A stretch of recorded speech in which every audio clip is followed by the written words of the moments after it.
नमस्कार, मैं हूं दिव्या और आप देख रहे हैं आंखें न्यूज 24। आइए सबसे पहले नजर डालते हैं आज के मुख्य समाचारों पर।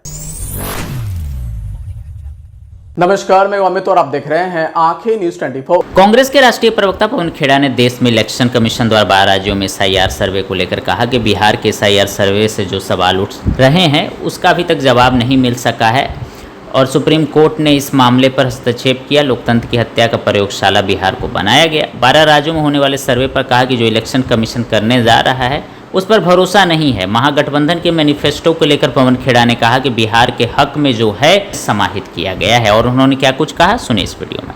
बिहार की SIR से जो सवाल उत्पन्न हुए या उनके जवाब मिले, सुप्रीम कोर्ट बार बार हस्तक्षेप करता रहा। समझ में आता है कि लोकतंत्र की हत्या की प्रयोगशाला बिहार को बनाया गया। अब 12 राज्यों में आप फिर क्या करने वाले हैं? आप पर अब भरोसा, चुनाव आयोग पर भरोसा न वोटर को है, न विपक्ष को है, न मीडिया को है। सर, आज मैनिफेस्टो जारी होगा, क्या कुछ खास रहेगा? क्योंकि पहले से माई बहन, अब वो पहले से थोड़ी बता देंगे। अब आपको मैनिफेस्टो में बहुत कुछ बिहार के लिए सौगातें हैं और कोई ऐसा नहीं कि एहसान है। बिहार का जो हक, जो उसको 20 साल से बिहार को नहीं मिला, हमारे मैनिफेस्टो में वो हक उसको दिलवाने का संकल्प। सर, मुस्लिम डिप्टी CM को लेकर क्या कांग्रेस?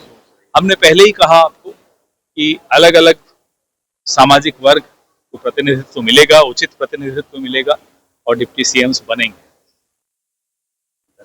सर, प्रधानमंत्री से लेकर तमाम लोगों का रोड शो बिहार में 2 तारीख को प्रधानमंत्री रोड शो पटना में बिहार में करने जा रहे हैं। क्या कुछ पटना में करने जा रहे हैं? कांग्रेस की तरफ से कल से राहुल जी का दौरा शुरू हो रहे हैं। कल राहुल जी आ रहे हैं, खड़गे जी का उसके बाद है, फिर प्रियंका जी का कार्यक्रम है। हमारे तमाम नेता लगातार कैंपेन करेंगे। सुना कि छठ में प्रधानमंत्री को जो पूजा करनी थी, अर्घ देना था यमुना के घाट पर, आज वो सुना नहीं कर पा रहे हैं। जो एक बिस्लरी का घाट बनवाया था उनके लिए, उस पर भी पूछिए। दिल्ली के लिए तो बेहतर काम हुआ सर। कहाँ हुआ बताइए? यमुना को साफ करने कहाँ गए? हुआ क्या साफ? आइए मेरे साथ, चलिए दिखाता हूँ। कांग्रेस चैलेंज करती सही नहीं। नमस्कार, मैं अमित और आप देख रहे हैं आंखें न्यूज 24। जनशक्ति जनता दल के राष्ट्रीय अध्यक्ष तेज प्रताप यादव ने आज विक्रम विधानसभा क्षेत्र के कनपा खेल मैदान में पार्टी प्रत्याशी अजीत कुमार कुशवाहा के समर्थन में विशाल जनसभा को संबोधित किया। तेज प्रताप यादव के आगमन पर मैदान में हजारों की संख्या में लोगों की भीड़ उमड़ पड़ी। मंच पर पहुंचते ही कार्यकर्ताओं ने फूल मालाओं से उनका जोरदार स्वागत किया। अपने संबोधन में तेज प्रताप यादव ने कहा कि अब जनता बदलाव चाहती है और उन्होंने क्या कुछ कहा, सुनिए इस वीडियो में। और इन्होंने कहा है, सब जगह अजीत जी कह रहे हैं कि जितना विधायकी का फंड आएगा वो सब हम गरीब जनता को देने का काम करेंगे। और ये कहना चाहते हैं कि बहुत सारे लोग समझ रहे होंगे कि RJD है, लेकिन RJD नहीं है, ये जनशक्ति जनता दल। जनशक्ति जनता दल का मतलब हो गया जन की शक्ति। तो जन की शक्ति से ही बना जनशक्ति जनता दल।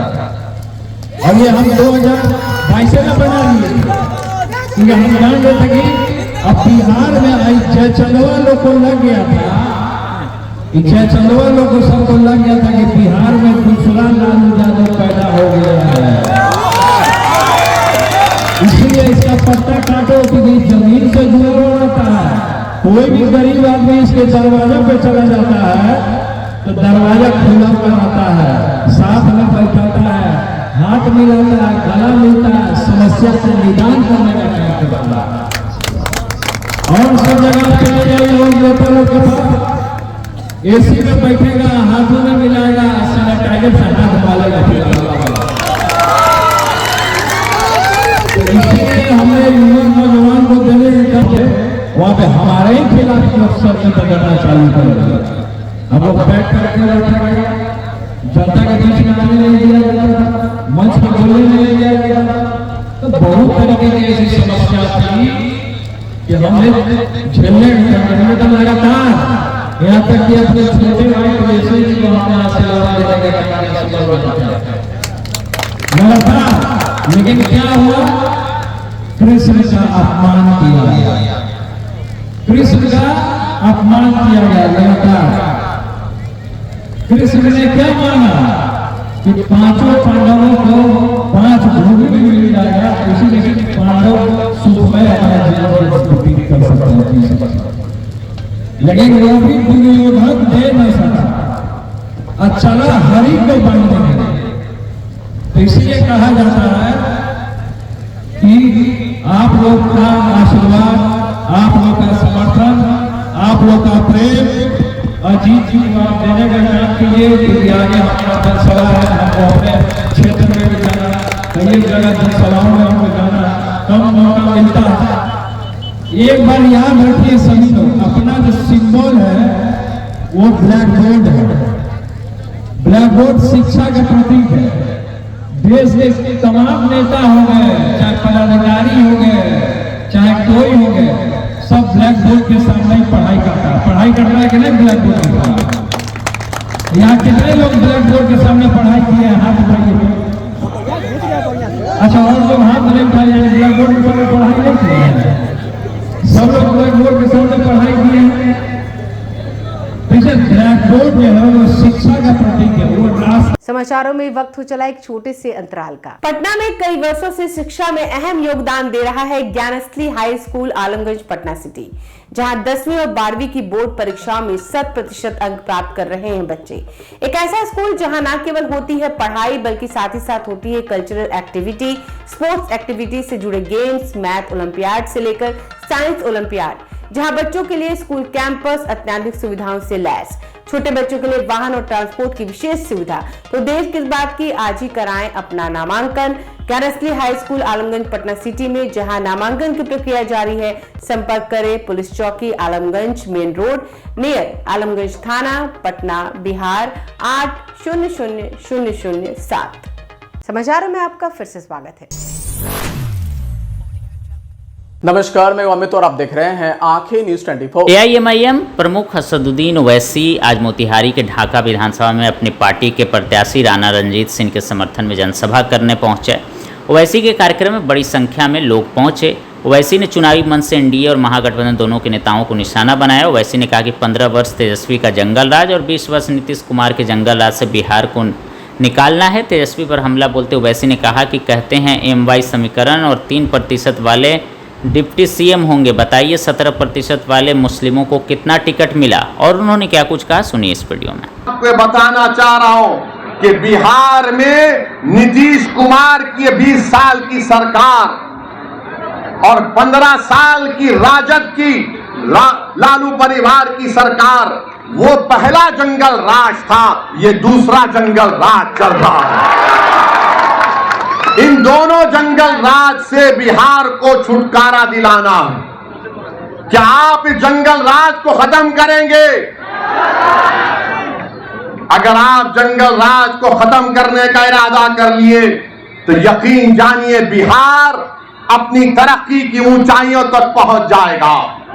और ये जो हमारे तेजस्वी के साथ जो लोग हैं, बार बार हमको निशाना बनाते हैं। अरे मेरे भाई, जब 3% उप मुख्यमंत्री बन रहा है तो तुम क्या कर रहे हो वहां पर बैठकर?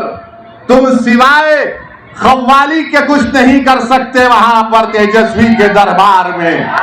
बताओ क्या हासिल करोगे तुम? क्या हासिल करोगे? कितनों को टिकट मिलता है? 17। और नमक का एहतजाज शुरू हुआ था, उस नमक के साल्ट एजिटेशन में हमारे बुजुर्गों ने हिस्सा लिया था।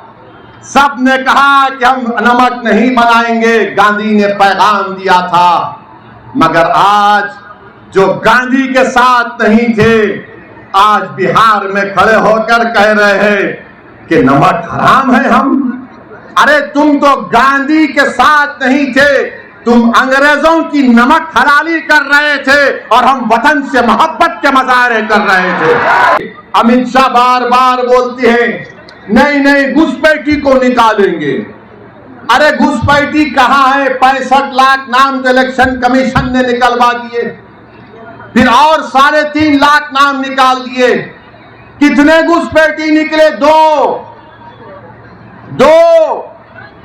अमित शाह, मोदी, हम आपको कह रहे हैं, घुसपैठी दिल्ली में बैठी है, घुसपैठी दिल्ली में बैठी है, जिसको बांग्लादेश की जनता ने उखाड़ कर फेंक दिया। मोदी ने कहा आ मेरी बहन, उस घुसपैठी को निकालो मोदी जी। बिहार में कोई घुसपैठी नहीं है, अगर है तो फिर अमित शाह क्या कर रहे हैं। नमस्कार, मैं अमित और आप देख रहे हैं आंखें न्यूज 24। बिहार के नेता प्रतिपक्ष तेजस्वी यादव ने महागठबंधन के मैनिफेस्टो की आज घोषणा होने पर कहा कि हमारी तरफ से मुख्यमंत्री का चेहरा तय है। एनडीए की तरफ से तो अभी तक चेहरा तय नहीं हुआ है। आने वाले 5 साल में तेजस्वी क्या काम करेगा, ये सारी चीज़ें हमने तो तय कर ली हैं, वह इस घोषणा पत्र में रहेगा। मैं चाहता हूँ कि एनडीए बताए उनके मुख्यमंत्री का चेहरा कौन है और उन्होंने क्या कुछ कहा, सुने इस वीडियो में। की तरफ से सीएम का चेहरा भी घोषित है और आज हम लोग जो है बिहार के लिए हमारी क्या योजनाएं रहेंगी अगले 5 साल के लिए, यानी जिसको आप तेजस्वी प्रण पत्र भी कह सकते हैं, घोषणा पत्र जो हम लोग आज जो है जारी करेंगे। लेकिन हम तो चाहते हैं एनडीए की तरफ से कि उनका मुख्यमंत्री का चेहरा कौन होगा और उनका घोषणा पत्र अब तक क्यों नहीं आया, उनका विजन क्या है, कैसे वो बिहार को आगे बढ़ाएंगे। अब तक जितनी योजनाएं लाई हैं इन्होंने नकल की है तेजस्वी, तो इनके पास कुछ अपना करने को कहने को नहीं है बिहार के लोगों के लिए। हम लोग विजन बता रहे हैं, रोड मैप बता रहे हैं, हम लोग क्लियर है कि बिहार को नंबर 1 बनाना है और वो लोग केवल गाली देने में, नेगेटिव पॉलिटिक्स, नकारात्मक पॉलिटिक्स में लगे हुए हैं। तो प्रधानमंत्री की भी भाषा सुनिएगा तो कोई फलदायक भाषा तो बोलते नहीं है, केवल नकारात्मक बातें बोलते हैं, लोगों पर झूठा इल्जाम लगाते हैं, यही काम करते हैं। अगर आपने अभी तक हमारे चैनल को सब्सक्राइब नहीं किया है तो हमारे चैनल को जल्द से जल्द सब्सक्राइब करें, लाइक करें और शेयर करें। देश और दुनिया की तमाम खबरों को देखने के लिए लगातार देखते रहें आंखें न्यूज़ 24।